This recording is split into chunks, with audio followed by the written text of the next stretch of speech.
तत्कालीन यूपीए सरकारनं गोरगरिबांना रोजगार देण्याच्या हेतूनं 2005 साली मनरेगा ही योजना सुरू केली। पण त्या योजनेची काही राज्यांमध्ये व्यवस्थित अंमलबजावणी होत नसल्याच्या कारणावरून सत्तारूढ एनडीए सरकारनं या योजनेत फेरबदल करण्याचा निर्णय घेतला होता। त्यासाठी हे विधेयक संसदेच्या हिवाळी अधिवेशनात मांडण्यात आलं होतं। 18 डिसेंबर रोजी संसदेत झालेल्या चर्चेत सहभाग घेताना खासदार धनंजय महाडिक यांनी या योजनेचं महत्त्व, त्याची गरज नमूद केली होती।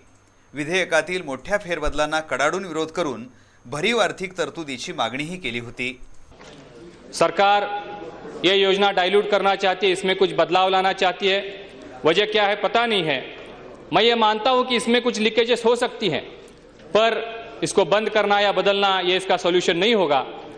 सब लोगों का सुझाव लेके इसका दृढ़ीकरण होना चाहिए, ये सक्षम होनी चाहिए। इसलिए हम सबको प्रयत्न करना जरूरी है, ऐसे मुझे लगता है, क्योंकि ये देश के हजारों करोड़ों लोगों से जुड़ी हुई योजना है, चूल्हे से जुड़ी हुई योजना है, आम आदमी की रोजी रोटी से जुड़ी हुई योजना है।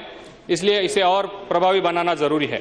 खासदार धनंजय महाडिक यांच्या या सूचनेचा केंद्र सरकारनं स्वीकार केल्याचं शनिवारी सादर झालेल्या अर्थसंकल्पात स्पष्ट झालं।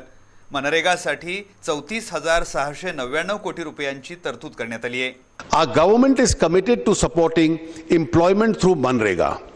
I have made an initial allocation of rupees 34,699 crores for this program.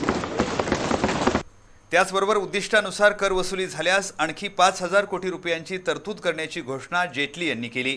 योजनेअंतर्गत काम करणाऱ्यांच्या मजुरीत वाढ करण्याचा प्रयत्न असल्याचं त्यांनी सांगितलं। Then over and above what I have provided in the budget allocation, I will enhance the allocation to Manrega by 5,000 crores. And this will have two features. This will make this year's allocation the highest ever in Manrega. खासदार महाडिक यांनी संसदेत केलेली सूचना आणि त्यांच्या पाठपुराव्यामुळे मनरेगासाठी भरीव तरतूद होऊ शकली हे स्पष्ट झाले।